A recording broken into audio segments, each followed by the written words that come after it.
Hello everyone, welcome back to my YouTube channel inspire IAS PCS. आज हम discuss करने वाला है मेंस 365 का इन्वायरमेंट मैगजीन, जिसका ये लेक्चर नंबर 3 है। और इसके पहले ऑलरेडी हम लोगों ने 2 लेक्चर कवर किया था, जिसमें लेक्चर नंबर 1 में हमने कवर किया है क्लाइमेट चेंजेस से रिलेटेड क्या क्या उसके अपने इन्वायरमेंट पे एटमॉस्फेयर में इम्पैक्ट है, उसका चैलेंजेस क्या है।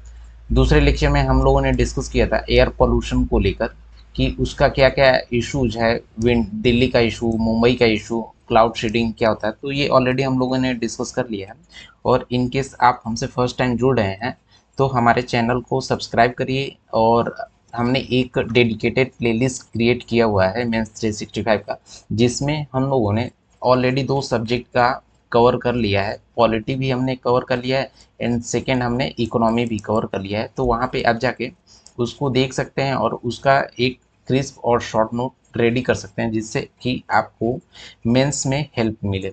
तो आइए हम लेक्चर अपना स्टार्ट करते हैं।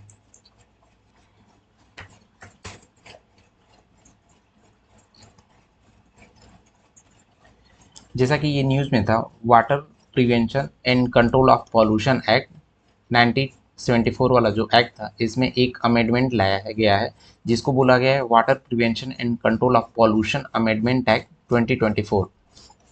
तो एक तो पहला ये रीजन है। दूसरा ये था कि जैसा कि आपको पता होगा, वाटर जो है स्टेट सब्जेक्ट है, बट आर्टिकल जो अपना संविधान का आर्टिकल 253 है, ये बोलता है कि जब भी कोई दो या दो से अधिक स्टेट अपने अपने विधानसभा से वो बिल पास करा लेते हैं, तो उस पे सेंट्रल गवर्नमेंट, यूनियन गवर्नमेंट उस पे एक लेजिस्लेशन ला सकती है।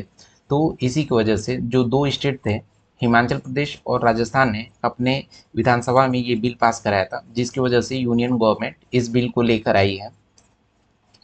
तो आप जब भी यूपीएससी या फिर कोई भी पीसीएस का मेंस लिखते हैं, तो जो आप कॉन्स्टिट्यूशन से लिंक करेंगे, तो इससे आपको इसका मार्किंग काफ़ी अच्छा होता है। आपको सपोज 10 क्वेश्चंस हैं और इसमें आपको एक क्वेश्चन में 0.5 नंबर भी ज़्यादा मिलते हैं, तो टोटल आपको 5 मार्क्स एक्स्ट्रा मिल गए हैं बाकी बच्चों के कंपेरिजन में। तो इससे आपका मेरिट में काफ़ी इम्प्रूवमेंट हो जाता है। तो बेसिकली इसमें क्या था कि बहुत ज़्यादा इसमें चेंजेस नहीं थे, बस जस्ट आपको अवेयर करना था कि इस एक्ट में चेंजेस हुए हैं। और ये जो एक्ट है, ये वाटर जो पानी होता है उसमें पॉल्यूशन और उसके प्रिवेंशन से रिलेटेड कैसे कंट्रोल किया जाए, ये सरकार इसको पॉलिसी एज ए पॉलिसी के तौर पर लाई थी। हमारा अगला टॉपिक है कि रिसेंटली आप देखेंगे कि कुछ मेगा सिटीज़ में क्या हुआ कि वाटर का स्टेट्स काफ़ी बढ़ गया है, मीन्स पानी की समस्या बहुत ज़्यादा बढ़ गई थी। स्पेशली हम बात करें तो अपना तमिलनाडु तमिलनाडु हुआ एंड बेंगलुरु हुआ, वहाँ पे वाटर का काफ़ी ज़्यादा इश्यूज आ रहे थे। तो ये काफ़ी हाईलाइटेड मुद्दा था, तो हो सकता है यूपीएससी में ये क्वेश्चन पूछ सकता है। तो हम देख लेते हैं कि वाट एक्सट्रीम वाटर स्ट्रेस क्या होता है, और ये ऑलरेडी यूपीएससी में क्वेश्चन आ चुका है इसका। तो जब भी हम अपना 80% वाटर का यूजेस कर लेते हैं, जो भी अपने पास अवेलेबल वाटर होता है उसका 80% जब भी हम यूजेस कर लेते हैं, इसी को एक्सट्रीम वाटर स्ट्रेस बोलते हैं।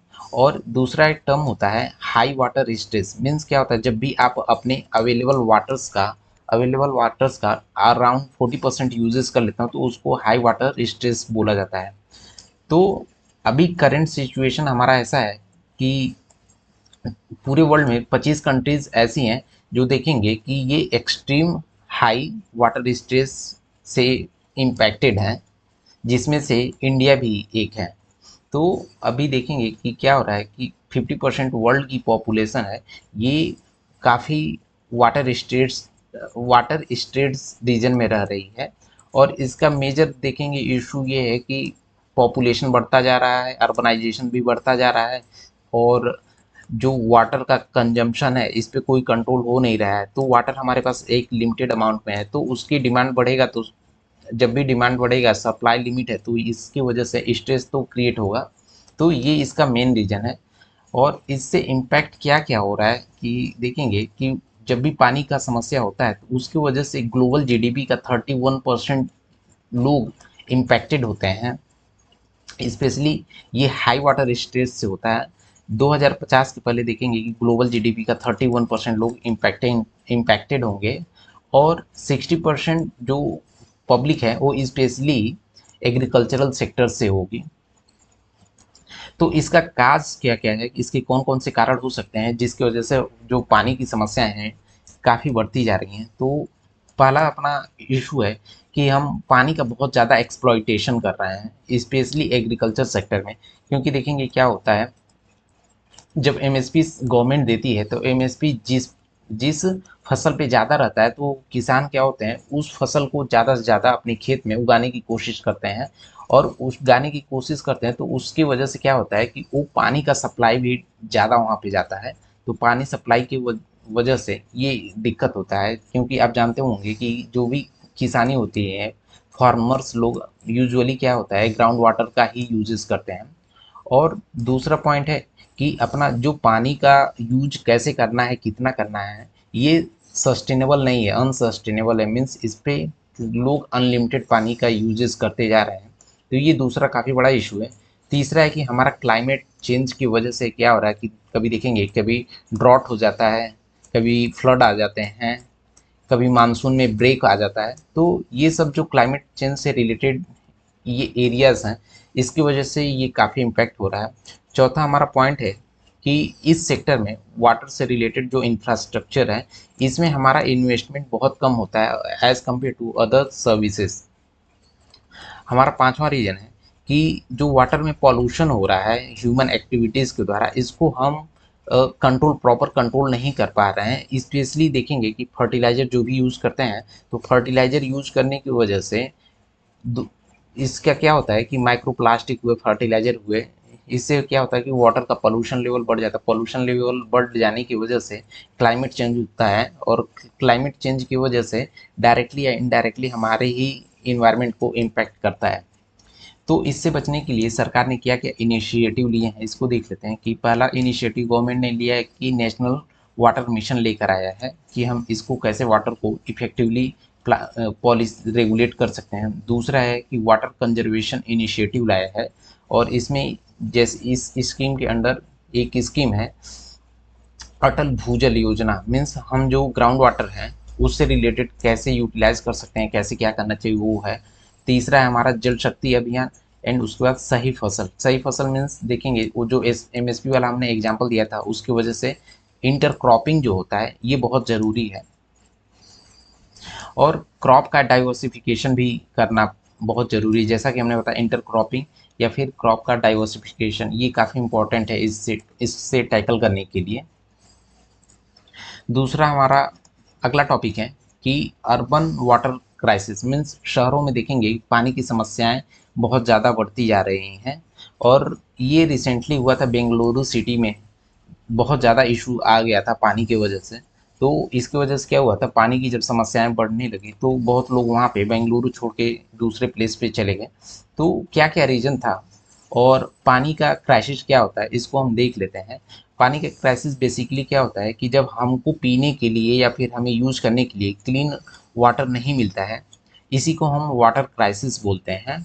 और जो वाटर क्राइसिस है ये डे बाय डे बढ़ता जा रहा है, क्योंकि देखेंगे कि सूखा हमारे यहाँ धीरे धीरे अभी पहले के कंपैरिजन में उसकी फ्रीक्वेंसी बढ़ती जा रही है। और जो क्लाइमेट चेंज है, क्लाइमेट चेंज की वजह से हमें नेगेटिव इम्पैक्ट होता है। और एक टर्म यूज किया जाता है day zero. Basically day zero होता ये है कि जब हम क्लाइमेट चेंज की वजह से हमारी जो टैप होता है, वाटर का टैप होता है या नल का जब कनेक्शन होता है उसमें वाटर का सप्लाई तो ना रहे, वाटर का सप्लाई नहीं होता है। दूसरा जो हमारा इमरजेंसी सर्विसेज होते हैं जहाँ पे पानी की बहुत ज़्यादा ज़रूरत होती है वहाँ पे भी हमें जब पानी का सप्लाई घट जाता है उसी को हम डे जीरो टर्म बोलते हैं। तो शहरों में देखते हैं कि इसकी क्या क्या रीजंस हैं कि शहरों में डे बाय डे पानी की समस्याएं काफ़ी बढ़ती जा रही हैं। तो पहला समस्या ये है कि हमारे शहरों में पानी का डिमांड बढ़ता जा रहा है, क्योंकि वहाँ पे लोगों का मूवमेंट ज़्यादा होता है, माइग्रेशन ज़्यादा होता है। रूरल एरिया से लोग वहाँ पे अर्बन में जाते हैं, तो अर्बन में जाने की वजह से वहाँ का पॉपुलेशन ग्रो करता है और जब भी पॉपुलेशन ग्रो करेगा तो वहाँ पे वाटर का डिमांड तो बढ़ना नेचुरल है। दूसरा है कि हमारे पास शहरों में पानी का जो रिसोर्सेज हैं बहुत लिमिटेड है। वहाँ पे जैसे क्या होता है, नदी तालाब का ज़्यादा होता नहीं है, तो ज़्यादा ना होने की वजह से रिसोर्सेज लिमिटेड हैं, बट हमारा डिमांड बढ़ता जा रहा है। तो इसकी वजह से इशू क्रिएट होगा, क्योंकि देखेंगे कि पूरे वर्ल्ड का 18% पॉपुलेशन इंडिया में ही रहती है, और हमारे पास टोटल जियोग्राफिकल जो एरिया है या फिर वाटर का रिसोर्सेज है सिर्फ 4% है। तो हम सिर्फ 4% में वर्ल्ड पॉपुलेशन का 18% को कैसे फीड कर पाएंगे, ये हमारा दूसरा सबसे बड़ा रीज़न है शहरों में पानी की समस्याएं बढ़ने का। तीसरा है कि हम जब भी ग्राउंड वाटर यूज़ तो करते हैं, बट ग्राउंड वाटर यूज़ करने के साथ साथ उसको रिचार्ज नहीं करते हैं। मीन्स उसमें पानी, सपोज हम किसी ग्लास में पानी रखते हैं, उससे सिर्फ निकालेंगे तो एक टाइम आने के बाद वो पानी तो खत्म हो जाएगा। बट क्या होगा कि हम पानी उसमें निकालते हैं, फिर डालते हैं, निकालें हैं, डालें, तो वो क्या होगा कि पानी का बैलेंस बना रहेगा। तो सेम वे में जो ग्राउंड वाटर है इसको वन वे की तरह हम सिर्फ यूज़ करते हैं, उसको रिचार्ज नहीं करते हैं। मीन्स जो भी रेन वाटर होता है उसको हार्वेस्टिंग हम प्रॉपर नहीं करते हैं। तो इसकी वजह से हमारा day by day ground water का लेवल भी डाउन होता जा रहा है। इसके साथ हमारा अगला जो रीजन है वाटर क्राइसिस का, ये है कि जो वाटर बॉडीज़ हैं, मीन्स ये जो लेक हो गए, रिवर्स हो गए, उसमें पॉल्यूशन डे बाई डे बढ़ता जा रहा है। तो जिसकी वजह से काफ़ी इशू हो रहा है। उसमें पॉल्यूशन बढ़ेगा तो बारिश कम होगी, बारिश कम होगा तो फिर वाटर का लेवल डाउन होता जाएगा। ये सब इश्यूज़ हैं। और इसके साथ साथ देखेंगे कि हमारा जो वाटर का सप्लाई का इंफ्रास्ट्रक्चर है वो काफ़ी पुअर है। मीन्स आप देखेंगे कि एक जगह से जब भी वाटर का कनेक्शन बी प्लेस पे जाता है और सपोज यहाँ पे कुछ फट जाता है या पाइप का लीकेज आ जाता है, तो बहुत जगह आप देखेंगे या न्यूज़ में देखेंगे कि ये 2-2 3-3 दिन तक क्या होता है कि यहाँ वाटर का लीकेज हो रहा है, बट कोई मैकेनिज्म नहीं है प्रॉपर कि ऑन टाइम बेसिस पे आके इसको रिजॉल्व करें। तो यहाँ पे जो भी लीकेज होता है तो वाटर का वेस्ट तो हुआ ही ना, तो इसकी वजह से कुछ ना कोई तो इम्पैक्ट तो होगा ही। तो ये सारे हमारे पास चैलेंजेस हैं और रीजंस हैं शहरों में पानी की समस्याएं बढ़ने का। तो इस देखते हैं कि इसको टैकल करने के लिए हमारी गवर्नमेंट ने क्या क्या इनिशिएटिव लिए हैं। तो नेशनल वाटर कमीशन लेकर आए हैं। दूसरा है कि जल दिवाली स्कीम, फ्लैगशिप स्कीम है, इसको लेकर आए हैं और इसको स्लोगन दिए हैं कि women for water and water for women. Means women for water and water for womens, means महिलाओं के लिए जल, जल के लिए महिलाएं। इसके साथ अगला है कि जल शक्ति अभियान। तो ये सारे की इनिशिएटिव हैं जो गवर्नमेंट ने लिए हैं, और हम देख लेते हैं कि इसका वे फॉरवर्ड क्या होनी चाहिए, इसका कंक्लूजन क्या होनी चाहिए। सपोज यूपीएससी में क्वेश्चन पूछता है तो हमें जो नेचर बेस्ड सॉल्यूशन लेकर आना चाहिए, जैसे ग्रीन ब्लू इंफ्रास्ट्रक्चर। मीन्स हमें इन दोनों को एक साथ इंटीग्रेट करना चाहिए, और जो हमारा वेटलैंड है इसको रिस्टोर करना चाहिए। आप जानते होंगे कि वेटलैंड ऐसा जगह होता है, दलदली जगह होती है जहाँ पे पानी की मात्रा भी रहती है। तो वहाँ पे वो जो ग्राउंड वाटर है उसको रिटेंशन कैपेसिटी काफ़ी अच्छी होती है। और इसके साथ साथ कम्युनिटी एजुकेशन कैंपेन होनी चाहिए कि कम्युनिटी लेवल पे कि हमको कितना वाटर यूज़ करना है, कैसे वाटर यूज़ करना है, कैसे हम पानी का वेस्टेज बचा सकते हैं। हमारा अगला टॉपिक है ग्राउंड वाटर मैनेजमेंट। तो बेसिकली देख लेते हैं कि हमारा जो ग्राउंड वाटर है उसका करंट सिचुएशन क्या है। तो इंडिया देखेंगे कि वर्ल्ड का सबसे largest ground water user country है। अराउंड 1/4 जो वाटर है, ग्राउंड वाटर है, वो अकेले इंडिया यूज़ करता है। और इसके साथ साथ देखेंगे कि जो वेल्स मीन्स कुआं की जो मॉनिटरिंग का ऑर्गेनाइजेशन वो बताती है कि अराउंड 60% जो वेल्स हैं उनका डे बाय डे उनका वाटर लेवल डिक्लाइन हो रहा है। तो ये हमारे पास करंट सिचुएशन है ग्राउंड वाटर मैनेजमेंट से रिलेटेड। तो ग्राउंड वाटर जो है इसका क्या रीज़न है कि इसके वाटर लेवल डाउन होता जा रहा है। तो पहला है कि हम इसको ओवर एक्सप्लॉइट कर रहे हैं। मीन्स ज़रूरत से ज़्यादा इसको हम उसका यूजेस कर रहे हैं, हम उस पर डिपेंडेंट हैं। दूसरा है कि क्लाइमेट फैक्टर मीन्स जब बारिश नहीं होगी, बारिश का ट्रेंड डाउन होगा, तो फिर वो वहाँ पे पानी का स्टोर नहीं होगा तो हम वहाँ पे यूज बार बार वही करेंगे, तो वो एक टाइम आने के बाद उसका लेवल डाउन जाएगा ही जाएगा। और कभी कभी देखेंगे कि मानसून में भी ब्रेक हो जाता है, कभी नॉर्मल मानसून नहीं होती है, मानसून कम होता है, तो इसकी वजह से भी ग्राउंड वाटर में लेवल डाउन हो जाता है। तीसरा पॉइंट है कि पॉलिसी का रिलेटेड कुछ इश्यूज भी हैं। सपोज गवर्नमेंट क्या कर रही है कि सब्सिडी दे रही है पावर कंजम्पशन पे, और ये फार्मर्स को जब भी सब्सिडी देगी तो क्या होगा कि जो फार्मर्स हैं ये लोग मोटिवेट होंगे पानी निकाल के और खेती करने के लिए। तो जब पानी निकाल के ग्राउंड वाटर को और यूजेस को बढ़ाएंगे तो वाटर लेवल तो डाउन जाएगा ही जाएगा। और इसके साथ साथ हमारा कुछ पॉइंट्स है कि पॉपुलेशन का इशू है, जिसकी वजह से डे बाई डे हमारा वाटर का यूजेस बढ़ रहा है। तो जब वाटर का यूजेस बढ़ेगा तो ग्राउंड वाटर तो यूज जनरली करते हैं, क्योंकि इंडिया का एक मेजर सोर्स है वाटर का। फिर अर्बनाइजेशन भी बढ़ रहा है, इसके साथ साथ इंडस्ट्रीज भी बढ़ रही हैं, तो ये तीनों जब भी इंक्रीज होंगी तो हमारा डिमांड भी, वाटर का डिमांड बढ़ेगा। तो इसको फुलफिल करने के लिए ये ग्राउंड वाटर ही वहाँ से सप्लाई देता है।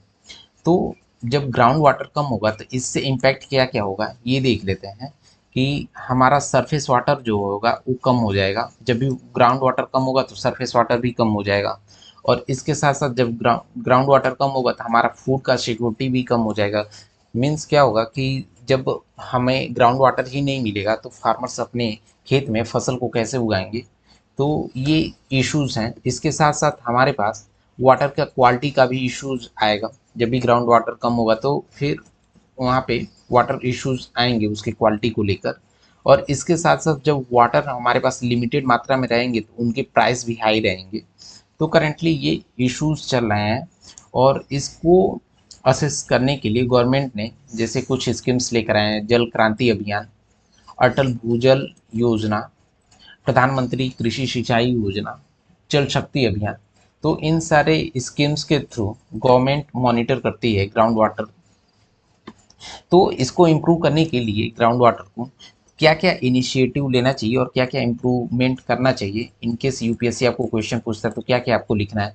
तो पहले कुछ हमारा पॉइंट्स है कि हमें एक जो वाटर का सोर्स है उससे हमें एक जगह से दूसरे जगह पे डाइवर्ट करना चाहिए। मीन्स क्या हो रहा है कि सपोज कोई आप फसल है, वो आपको पानी ज़्यादा लग रहा है, तो आपको ट्राई करना है कि वो फसल ना बोके उसका कुछ अल्टरनेटिव बोइए। जैसे कि एक एग्जांपल सेट किया था गुजरात ने, वहाँ पे उन्होंने देखा कि जो कॉटन है, कॉटन में पानी ज़्यादा लग रहा है, तो कॉटन के बजाय उन्होंने पोमीग्रेनेट का खेती करने लगे। मीन्स ये अनानास जो है इसको उगाने के लिए खेती करने लगे। तो इससे क्या होगा, पानी पानी का यूजेस कम हो गया। और हमें इसके साथ साथ डिमांड साइड जो इंटरवेंशन है इस पर भी फोकस करना चाहिए। सपोज कोई भी हमारे पास यदि लिमिटेड मात्रा में है और इसका डिमांड बढ़ रहा है, तो हमें कोशिश करना है कि डिमांड जब कम बढ़ेगा तो इसके साथ साथ क्या हो, जो भी यहाँ ये रिसोर्सेज है ये इसको फुलफिल कर पाएगा। तो मीन्स जो भी यहाँ पे वाटर को यूजेस कर रहे हैं उनको अवेयरनेस करना चाहिए, उसको बताना चाहिए कि हम कैसे इफेक्टिव वे में इसको यूज कर सकते हैं वाटर को, जिससे कि हमारा फ्यूचर जनरेशन के लिए कोई इशू ना रहे। हमारा अगला टॉपिक है नमामि गंगे प्रोग्राम। तो देख लेते हैं इसको कि इससे रिलेटेड क्या क्या प्रोविज़न है और ये क्यों लाया गया था। तो इनकेस आप हमसे फर्स्ट टाइम जुड़े हैं तो हमारे चैनल को सब्सक्राइब करिए। और हमने ऑलरेडी पॉलिटी एंड इकोनॉमी को कवर किया हुआ है, तो आप हमारे प्लेलिस्ट में जाकर चेकआउट कर सकते हैं, वहाँ पे इस दोनों की वीडियोस देख सकते हैं। और ये इन्वायरमेंट का ये थर्ड लेक्चर है, तो इसके पहले आपका 2 लेक्चर देखने के लिए हमारे प्लेलिस्ट में जाके उसका एनवायरनमेंट वाले टॉपिक्स को आप देख सकते हैं। तो please like, comment and subscribe my channel. तो आइए स्टार्ट करते हैं नमामि गंगे प्रोग्राम के बारे में। तो ये स्टार्ट हुआ था जून 2014 में, और इसको टारगेट रखा गया था, इनिशियली ये स्पेशली लाया गया था जो गंगा नदी है अपना और उसके जितने भी ट्रिब्यूटरी हैं उनको फोकस करते हुए लाया गया था। और इसका स्कीम 2021 तक के लिए लाया गया था, जिसको रिसेंटली अभी 2026 तक के लिए एक्सटेंड कर दिया गया है। तो अभी हम देखते हैं कि नमामि गंगे प्रोग्राम क्या है और इसका ऑब्जेक्टिव क्या है। तो इसका मेजर ऑब्जेक्टिव जो है, जो गंगा नदी है और इसके जो ट्रिब्यूटरीज हैं इसमें पॉल्यूशन उसके कंजर्वेशन और इसमें जो साफ सफाई और सुधार से रिलेटेड क्या क्या टेक्निक्स एंड कैसे टैकल करना है, इन सब चीज़ों को लेकर इसका मेन ऑब्जेक्टिव था। और इसके की फीचर्स और थे, जैसे इसको स्पॉन्सर सेंट्रल स्पॉन्सर्ड स्कीम थी, और इसको इम्प्लीमेंट करने की जो नोडल एजेंसी थी वो थी कि national mission for clean Ganga, ये इसका इम्प्लीमेंटिंग एजेंसी थी। और जो इससे इम्पैक्टेड मेजर स्टेट्स थे वो थे उत्तराखंड, उत्तर प्रदेश, झारखंड, बिहार एंड वेस्ट बंगाल, जहाँ पे जनरली गंगा नदी फ्लो होती है या फिर इसके ट्रिब्यूटरीज वहाँ पे रहते हैं। तो इसको कुछ चैलेंजेस हैं नमामि गंगे प्रोग्राम को लेकर, जैसे इसका डेवलपमेंट जो है वो काफ़ी स्लो हो रहा है, ये इसके की चैलेंजेस हैं। और इसके साथ साथ इसमें फंड का एलोकेशन जो है काफ़ी पुअर है, मीन्स काफ़ी अच्छे वे में इसको हम गवर्नमेंट है इसको फाइनेंस नहीं कर रही है, क्योंकि देखेंगे 2014 से 2023 के बीच में लॉन्च हुए ऑलमोस्ट 10 ईयर्स में ये सिर्फ 14,775 करोड़ ही इसको फंड एलोकेट हुए हैं। तो फंड कम होने की वजह से ये इफेक्टिवली इम्प्लीमेंट नहीं हो पा रही है। तो इसको वे फॉरवर्ड क्या होना चाहिए, कंक्लूजन इसका क्या निकलना चाहिए जिससे कि ये इफेक्टिवली इसको इम्प्लीमेंट किया जा सके। तो हमें न्यू इनोवेटिव आइडियाज़ को लेकर आनी चाहिए, जिससे कि रिवेन्यू भी सरकार को रिवेन्यू प्रॉपर एलोकेट करना चाहिए। इसके साथ साथ जो हमारे पास पानी की समस्याएं हैं तो उसको देखते हुए कि उसका एक प्रॉपर लोकल स्टोरेज भी होना चाहिए, जैसे पॉन्ड हो गया, लेक हो गया, वेटलैंड्स हो गया, तो इससे काफ़ी हेल्प मिलेगा। और इसके लिए प्रॉपर मैपिंग होनी चाहिए लैंड रिकॉर्ड का, और जो भी वाटर के रिसोर्सेस है इसका प्रॉपर मैपिंग होना चाहिए। हमारा अगला टॉपिक है वाटर ट्रेडिंग। तो हम देख लेते हैं कि ये न्यूज़ में क्यों था, क्योंकि रिसेंटली क्या हुआ था, नीति आयोग ने वाटर ट्रेडिंग मैकेनिज्म को लेकर एक डॉक्यूमेंट पेश किया था। तो पहला हम देख लेते हैं कि वाटर ट्रेडिंग मैकेनिज्म एक्चुअली होता क्या है। तो बेसिकली वाटर मैकेनिज्म होता है कि एक कम्युनिटी होती है, मीन्स हम जो भी पानी होता है इसको एक कम्युनिटी की कमोडिटी की तरह ट्रीट करते हैं, जैसे हमारा अनाज हो गया, ऑयल हो गया, ऐसे ही हम इसको कमोडिटी की तरह ट्रीट करते हैं, ना कि इसको कोई सामान की तरह। तो जब भी हम कमोडिटी इसको ट्रीट करेंगे तो ये हमें रियल टाइम जो एक्सचेंज है उस पर ट्रेड कर सकते हैं। तो इसमें क्या होगा कि एक सपोज क्या होगा इस मैकेनिज्म के थ्रू कि कोई एक कंपनी है और वो अपने रिसोर्सेज जनरेट कर रही है, वाटर को जनरेट करने के लिए कोई रिसोर्सेज ले रखा है। तो इसके बजाय वो क्या करेगी, एक थर्ड पर्सन से वो सेम वाटर को बाई करेगी और उस वाटर को जो यूजर्स हैं उसके पास सप्लाई करेगी।